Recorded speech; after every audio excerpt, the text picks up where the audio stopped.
como que o livro de Gênesis ele é importante para nós entendermos toda a Escritura. Sem uma compreensão correta desse livro, nós não temos como entender o restante das Escrituras. Nós encontramos nele as principais doutrinas que são depois desenvolvidas ao longo da Escritura.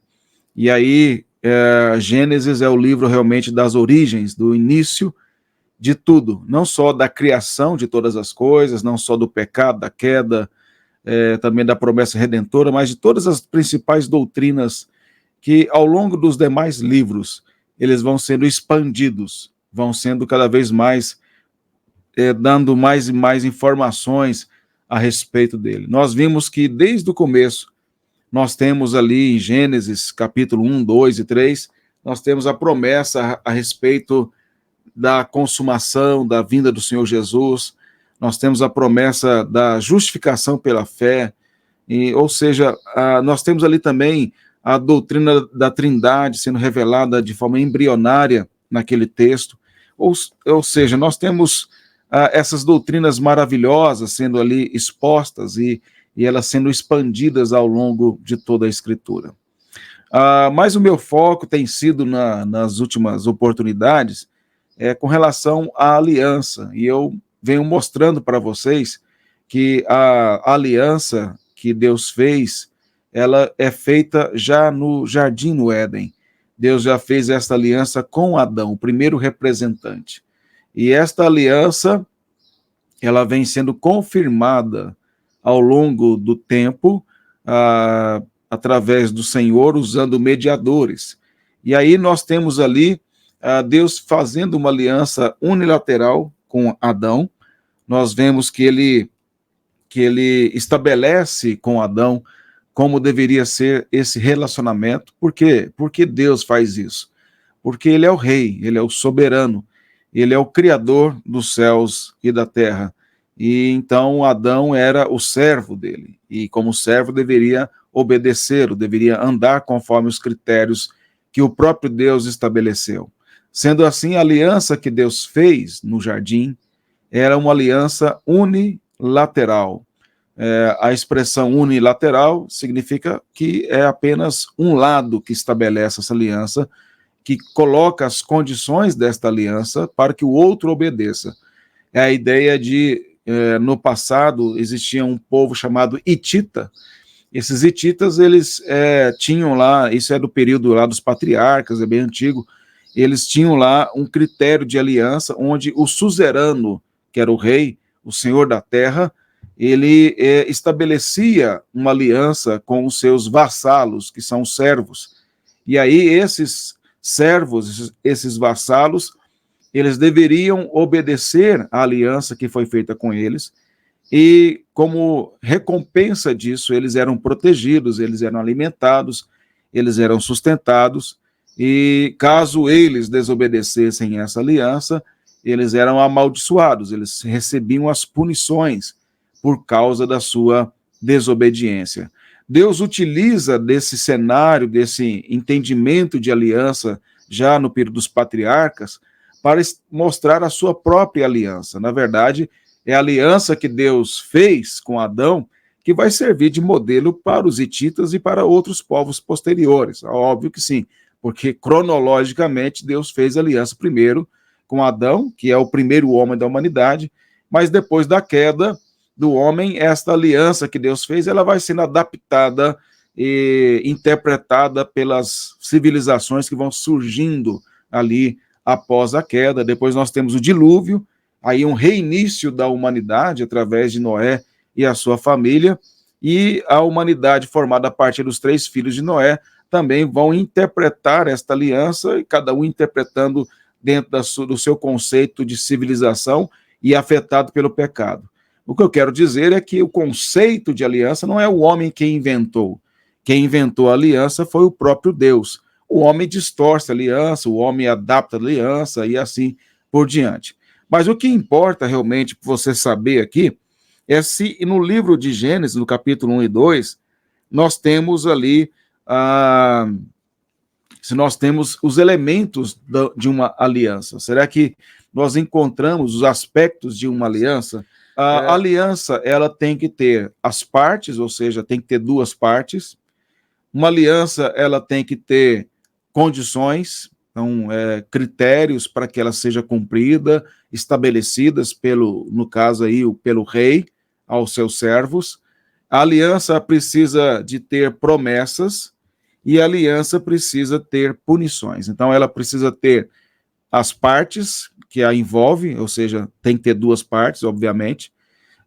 Ela precisa ter as condições para que sejam cumpridas, o que nós chamaríamos hoje aí no contrato, né, os artigos dentro do contrato, aquilo que envolve o conteúdo do contrato, tudo isso é um acordo entre as partes, isso reflete, de certo modo, o princípio da aliança. Então, toda aliança, todo acordo tem que ter as suas condições. E tendo as suas condições, ela tem as suas promessas. As promessas, caso haja obediência, então tem que ter as promessas. Como eu disse, os reis, eles faziam aliança com os seus servos, e os seus servos, ao obedecerem a este rei, eles eram abençoados. Mas também a aliança tem as suas punições. Caso o servo desobedecesse a aliança, ele então seria amaldiçoado. Eu vou ler um texto para vocês, fora de Gênesis, que vai ajudá-los bastante a entender esse princípio aí de aliança que Deus estabelece. Quando você olha lá no livro de Deuteronômio, capítulo 28, Deuteronômio, capítulo 28, diz assim, verso 1: Se atentamente ouvires a voz do Senhor teu Deus, tendo cuidado de guardar todos os seus mandamentos que hoje te ordeno, o Senhor teu Deus te exaltará sobre todas as nações da terra.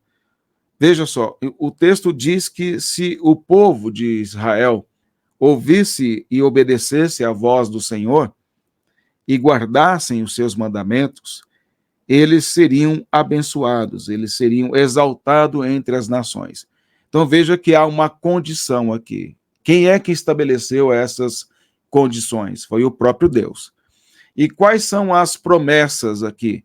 De que eles seriam abençoados, seriam exaltados entre as nações. As bênçãos do Senhor, verso 2 diz: Se ouvires a voz do Senhor teu Deus, virão sobre ti e te alcançarão todas estas bênçãos.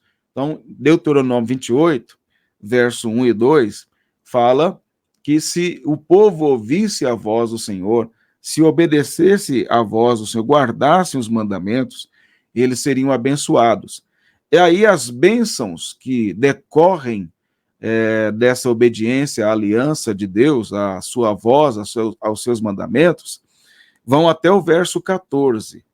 E aí, só que lá no verso 15 desse mesmo capítulo, onde os evangélicos não gostam de ler, porque os evangélicos gostam de ler só até o verso 14, porque fala das bênçãos te alcançando, fala que ele vai te colocar por cabeça e não por cauda, né? E os evangélicos gostam muito de usar esse texto de forma isolada, mas eles não gostam de ler a parte desse capítulo que segue, que é o verso 15 em diante, quando diz: Será, porém, que se não deres ouvidos à voz do Senhor teu Deus, não cuidando em cumprir todos os seus mandamentos e os seus estatutos que hoje te ordeno, então virão todas estas maldições sobre ti e te alcançarão. Veja, essa parte eles não gostam, e é a parte maior, porque é do verso 15 até o final do capítulo, que é o verso 68. As bênçãos é do verso 1 ao 14, as maldições é do verso 15 ao 68. Mas essa parte eles não leem. Agora, o que eu quero dizer para você é o seguinte: o que nós encontramos aqui? Deus falando por meio de Moisés ao povo de Israel que ia entrar na terra prometida, que se eles obedecessem ao Senhor, guardassem os mandamentos, seriam abençoados. As bênçãos alcançariam eles. Não é isso? Isso tem a ver o quê? Com promessas. Promessas decorrentes da obediência à aliança. Agora, a desobediência à aliança trariam maldições. Se eles não ouvissem, se eles não obedecessem à voz do Senhor, se eles não guardassem os mandamentos e assim por diante, o texto fala que as maldições alcançariam eles. Então, aí nós temos as punições. Lembra que eu falei que a aliança tem suas partes, suas condições, suas promessas e punições. Nós temos aqui as condições. E as condições envolvem promessas e envolvem punições. Poderia trocar promessas por bênçãos, né? E punições por maldições. É a mesma coisa. Se vocês olharem todos os profetas do Antigo Testamento, eles julgaram, Deus julgou por meio deles a nação de Israel, Judá, por meio desse texto aqui de Deuteronômio 28, principalmente esse texto, mostrando que eles estavam sendo amaldiçoados, seriam entregues às nações estrangeiras, seriam levados para o cativeiro por causa destas desobediências ao Senhor. Você lembra quando o profeta Elias, ele orou e parou de chover em Israel por 3 anos e 6 meses? Se você olhar na lista aqui de Deuteronômio 28, das maldições, uma delas é Deus cerrar o céu, ou seja, Deus não mandar chuva sobre a terra, sobre o seu povo. Então, quando Elias orou daquela maneira, ele não inventou nada, ele só invocou aquilo que Deus já havia dito que aconteceria caso o povo desobedecessem ao Senhor. E como Israel estava desobedecendo, era Acabe, era o rei, Jezabel, sua esposa, que mandava em tudo, Deus então amaldiçoou aquele povo por conta da sua desobediência. Outro aspecto importante aqui para esclarecer, aproveitando a oportunidade, é que os evangélicos gostam de falar de tomar posse da bênção, né? E aqui, quando você olha lá em Deuteronômio 28, verso 2, diz que as bênçãos virão sobre ti e te alcançarão. Não é o crente que toma posse da bênção, é a bênção que toma posse dele. Por quê? Como decorrência da sua obediência a Deus. Quando nós obedecemos a Deus de forma correta, e qual que é a forma correta em obedecer a Deus? É andar na aliança. A aliança é relacionamento. Não é um relacionamento interesseiro, não é um relacionamento que busca recompensas de Deus, mas é um relacionamento de amor. Então nós temos um relacionamento de amor com o Senhor, porque Ele fez uma aliança conosco através de Cristo Jesus. E na medida em que nós guardamos os seus mandamentos, obedecemos e procuramos santificar as nossas vidas, as bênçãos de Deus vêm sobre nós. Por outro lado, quando nós olhamos lá no texto, no mesmo capítulo, no verso 15, quando fala das maldições, ele fala: se nós desobedecermos a ele, as maldições nos alcançarão. É o mesmo verbo, alcançarão as bênçãos, lá na primeira parte, e aqui alcançarão as maldições. E o verbo alcançarão, tanto para bênçãos como para maldições, a ideia verbal ali é dela grudar em nós, tomar posse de nós, esta é a ideia. Ou seja, não há como fugir dela. Quando nós obedecemos e andamos na aliança, as bênçãos de Deus se agarram em nós. A nossa casa é abençoada, nosso trabalho é abençoado, os nossos relacionamentos são abençoados e assim por diante. Quando nós desobedecemos a Deus e vivemos conforme a nossa própria vontade, também as maldições, elas vêm sobre nós.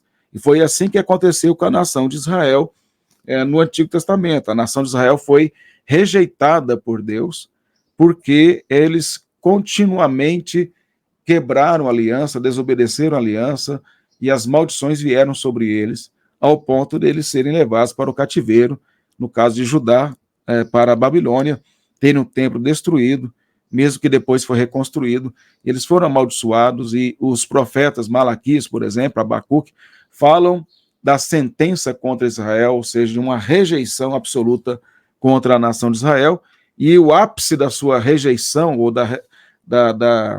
dessa sentença contra a nação de Israel, foi quando eles rejeitaram o próprio Cristo. Então, o que eu quero mostrar para vocês é que esses princípios de aliança, de condições, de promessas, de punições, elas estão presentes em toda a Escritura. Mas será que elas estão presentes ali no livro de Gênesis?